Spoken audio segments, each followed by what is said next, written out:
19 bookings, a brawl, and the GOAT cursing out an opponent on live TV. All of this was delivered to us on the 9th of December 2022 in the most violent game in football history, the quarter-final between Argentina and the Netherlands at the 2022 World Cup. This game was so heated, it was dubbed the Battle of Lusail. And this battle didn't just start in 2022.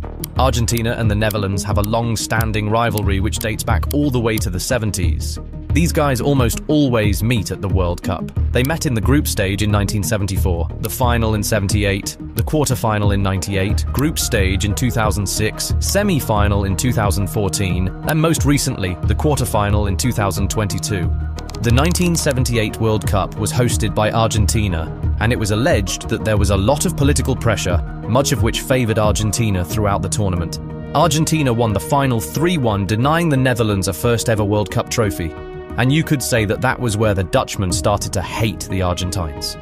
In 1998, the Netherlands won with a 90th minute winner from Bergkamp, which is still regarded as one of the greatest goals in World Cup history. The 2014 semi-final was tight. It ended 0-0, and Argentina went on to win on penalties. Interestingly, the man in charge of the Dutchmen at the 2014 tournament was the same man in charge in 2022. Louis van Gaal had retired in 2019, but he came out of retirement for one last dance with the Netherlands national team. Their tournament started great, much better than Argentina's. The Netherlands topped their group without losing a single game. Meanwhile, Argentina lost their opening game of the tournament to a more inferior Saudi Arabia. The Netherlands' unbeaten streak going into the quarter-final was 19, and they were looking to extend it. Perhaps all of that gave the Dutchmen too much confidence, and they started to make some really bold statements. In the build-up to the game, Van Gaal said, "We've got a score to settle with Argentina for what happened 2 World Cups ago." But more controversially, he suggested that Lionel Messi was Argentina's weak link, and that really upset the Argentines. They don't joke about their captain, so they made sure to hold a grudge. The man in charge of this game was Mateu Lahoz, the now retired Spanish referee known as a no-nonsense ref, whose fingers were never too far from a card.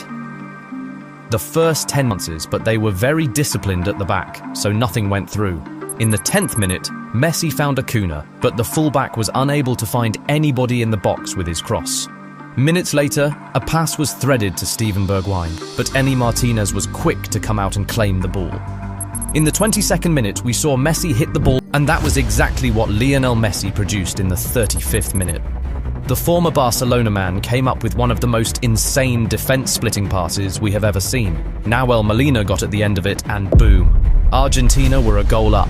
Messi had just provided one of the craziest assists in World Cup history, but little did we know that he was going to give us even more.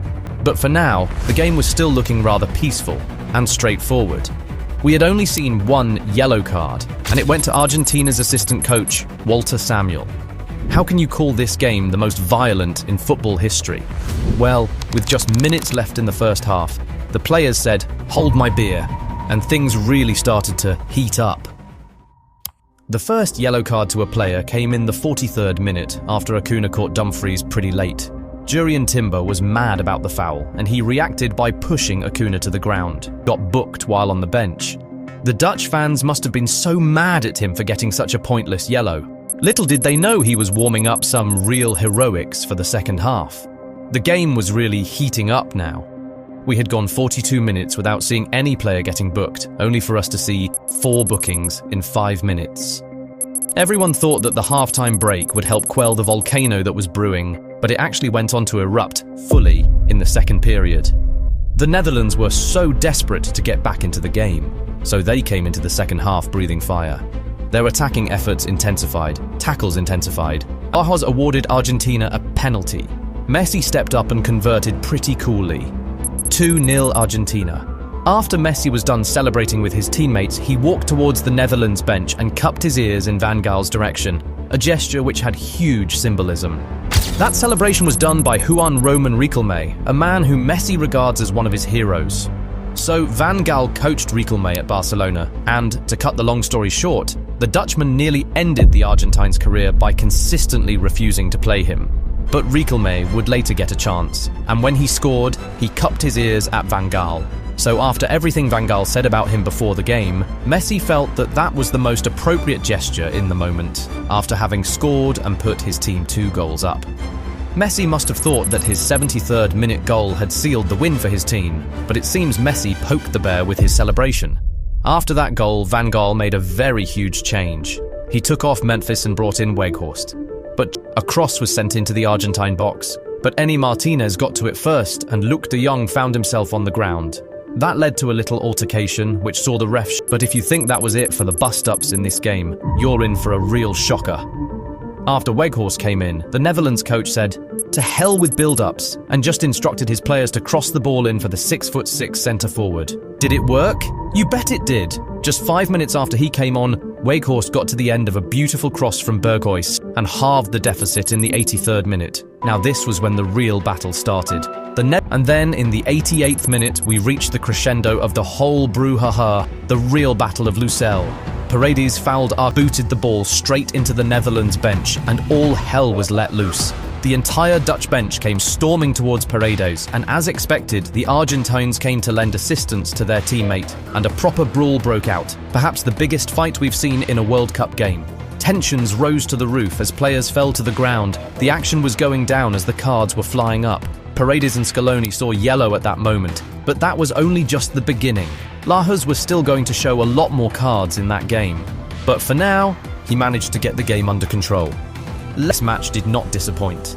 10 minutes were added, and once that number went up on the board, we all just knew that this box office football match still had some more drama for us. And we weren't wrong. In additional time, we saw Nicolas Otamendi and Lionel Messi get booked, but more significantly, we saw the Netherlands get awarded a free kick in the very last minute of stoppage time. We thought that Koopmeiners would just blast the ball and hope for the best, but instead he went for a tricky pass which beat the Argentine wall and reached Weghorst, who scored. The entire stadium went up in raptures. We had just seen one of the great free kick routines in World Cup history, and it coming in the very last second of this crazy game felt like the icing on an insane cake. But the match still wasn't over. As we went into extra time, and Scaloni decided to capitalise on that by taking off a centre-back, Lisandro, and bringing on an attacker, Di Maria. The Argentine pressure was really insane in extra time. Lautaro saw his shot blocked by Van Dijk and another saved by Noppert. Di Maria nearly scored straight from a corner. Messi shot just wide off the target a few times, but the closest they came was Enzo Fernandez, hitting the woodwork just seconds before the final whistle went. As far as the violence goes, that was still a prevalent theme. We saw 2 more yellow cards shown in extra time, but guess what? That was still not all. The game went to penalties. And in every other game, penalties are as straightforward as they come, but certainly not in this game. It was the gift that just wouldn't stop giving. The shootout was the Emi Martinez show. He applied every trick in the book to get into the heads of the Dutchmen, and it worked. He saved their first 2 kicks while Argentina converted theirs. Argentina stumbled when Enzo missed, but Eni's heroics were enough to secure the win for Argentina. As Lautaro walked up to take the last penalty, the Dutchman tried to get into his head, but that only earned Dumfries 2 bookings in the space of 1 minute. Yes, we saw a player get red-carded during a penalty shootout. Where have you ever seen that happen before?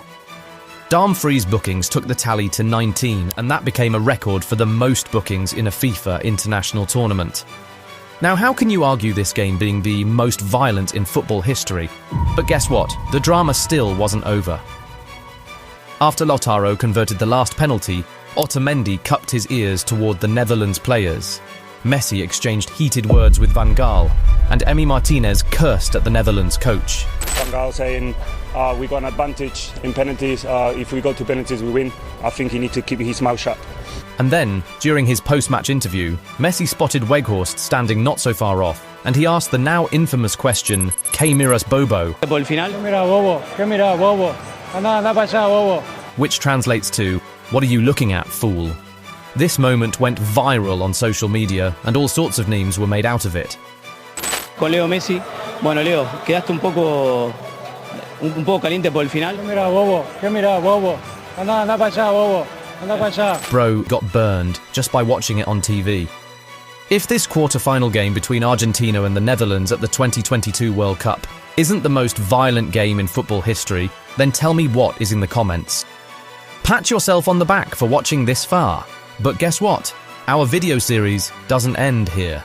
The next story brings a whole new perspective to the table. Different, engaging, and equally exciting. Click on the video that appears on the screen to watch more.